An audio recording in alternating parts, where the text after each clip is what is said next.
what keeps somebody from being convicted of an idea or an argument, as you said, if it is emotional, then the question is, well, what's that person's receptivity to admit that they might have an a Agreed. priori And that's why yeah. it's a personal thing, really. And that's why when people want to try and engage with people, like say, and I say this to Muslims all the time, you have to have phenomenal emotional intelligence. Most of it's about psychology. You have to appreciate the human in the discussion. Where is the human in the discourse? Yeah, that's so important. Yeah. And that means we say things like you have to listen with the intention to understand. You have to divorce your drama from reality. Your drama is based on your limited understanding, perspectives, and you're going to use that as a lens to interpret new realities. That you're going to be engaging with your judgment of the person, not who the person is, because you've seen them through the lenses of your drama, not reality. Yeah. So there's so many things. So a lot of it's to do with emotional intelligence, but from a personal point of view, obviously you can't go out there in the world and start analyzing other people's data concerning people's emotions and drives. Yes. You can't do that. It's very different. You won't be liked very much. Yeah. It's for you to discuss, why am I formulating this conclusion? Even in my Islam, when I became a Muslim and the positions that I held in Islam, and maybe some of them are refined or I got rid of and I adopted what I thought was more mainstream, whatever the case may be, that happened because I was in different emotive or psychological states, right? Or even spiritual states, if you want to call it that. So even when you're convinced with a worldview, there'll be particular aspects of the worldview that you might misrepresent or not take seriously or not adopt or misunderstand by virtue of your psycho-emotive state, which is very interesting because the Quran alludes to this, that you read what you want in the Quran in a way. Like you don't read the Quran reads you. So if you're like a nasty guy that wants to kill the whole world, then you'll find it in the Quran. It doesn't mean that's the Quranic narrative, but the Quran is a reflection of who you are. Like in chapter 3, verse 7, God talks about the ambiguous and unambiguous verses. So the unambiguous verses are the foundation of the book. The ambiguous verses, and God even says the people with the sickness in the heart are going to do crazy interpretations, right? So that sickness, if you have a sick heart or you have a certain way of being that's not true or not correct, you're going to be reading the Quran through you. You are going to be doing the reading, and you're going to find yourself in those ambiguous verses. And I saw this with people who are extreme. I remember on Facebook once someone said, "Oh, you shouldn't debate Richard Dawkins, you should chop his head off." I was like, "What? What are you talking about?" And then he gave me a verse. I was like, "Whoa, what's wrong with this guy?" And I said, "Why don't you finish the verse? Because when you finish the verse, it contextualized the whole thing." So he became a theological reductionist. But why was he doing that? Because he already had a kind of psychological, psycho-spiritual, psycho-emotive state, and his state was the lens in which he read those verses. Do you see?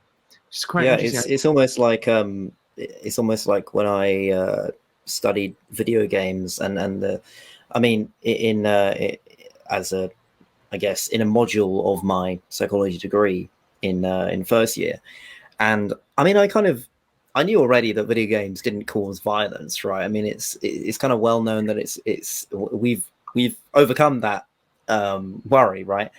But what was really interesting is finding out, okay, but I might hold that conviction, but why do I hold that conviction, and what does the actual literature in psychology say? And my conclusion from that, it was simply that the video game in of itself isn't the stimulus. It's the person's predisposition when they play that game that might very rarely make them or influence them to do something, right? Because after 1999, there were many theories that video games cause violence, and I get the intuitive concern. I get that, and I think we all can kind of think, oh yeah, well, if you play a video game, then I don't know, maybe it will justify some things. But actually, as most of us admit now, that's not the case, because as tying back to what you were saying, it's more to do with the person's perspective of that thing, the video games or what the Quran might say, rather than the video games or the Quran in of itself. Now, I'm not somebody who thinks that the Quran is, there's no blame at all. I mean, that there are, there are some instances where I'm thinking, well, I don't know, maybe was that the best way to put it? Was that a helpful way to translate this idea, devoid of context in this situation? But from face value, I'm sometimes questioning, I guess in scripture as a whole, from Christianity as well, let's say, or Judaism. I am reading it thinking, hey, look, there might be context to this, and I grant that there is, but at the same time, on face value, maybe that isn't the most helpful way to write something, or to orate something, or to phrase something. But that begs the question: if you know that there is more context behind something, then act like it, right? Yes. Yeah. Yeah, for sure. And take 100%. It seriously. Yeah, 100%, 100%. So yeah, that does raise the issue about people's kind of affinities and dispositions and the psycho-emotive state in how they not only read scripture, but they understand reality and they form conclusions about things. So I just wanted to raise this because I thought it was important to it is. Yeah. Get people to understand that it's not just about having the best arguments, because you miss the human in that interaction. Because especially because for me it makes sense in Islamic psychology, if you want to use those terms, psychology, where you have the qalb, the heart, that wavers and it could be diseased, and then you have the intellect that's a function of it. And even though the intellect may, in abstraction, may have all the great ideas and it's functioning well, but it's a function of the heart, and it's wavering. And if it's diseased, then no matter how great your memory is, or the information that you have, the arguments that you have, it may not impact your way of being, because in Islam, the spiritual heart is, dictates how you are, your way of being.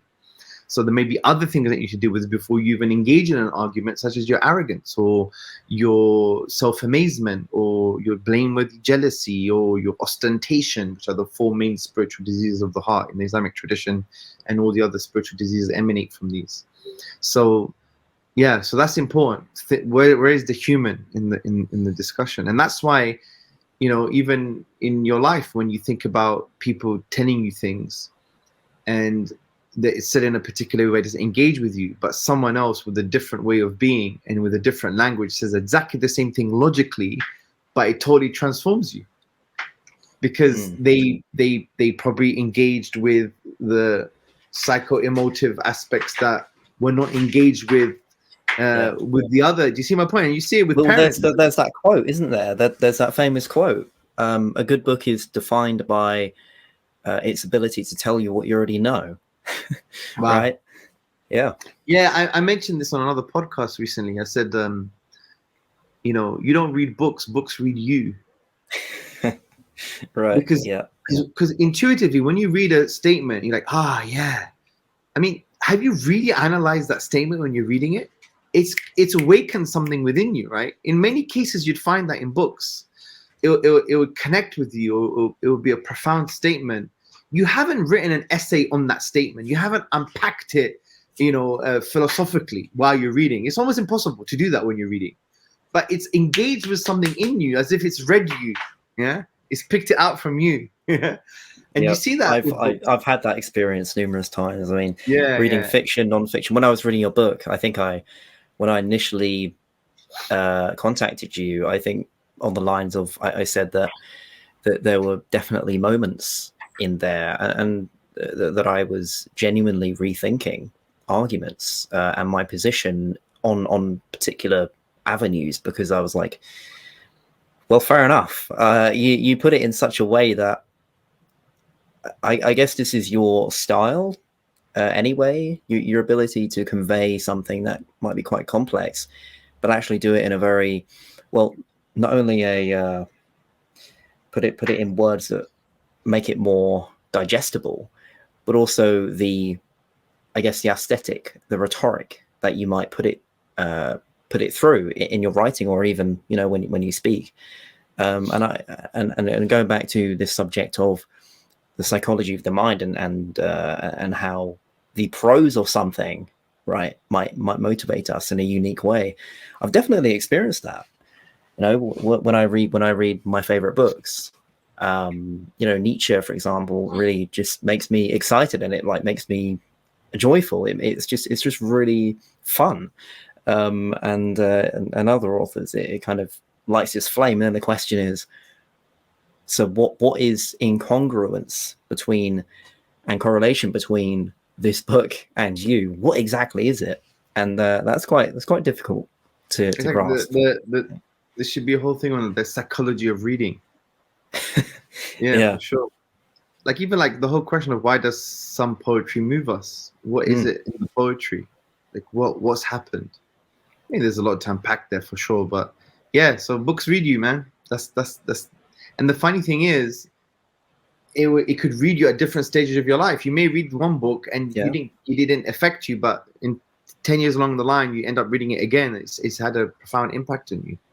So, yeah, I mean, human beings are complex creatures from that perspective. So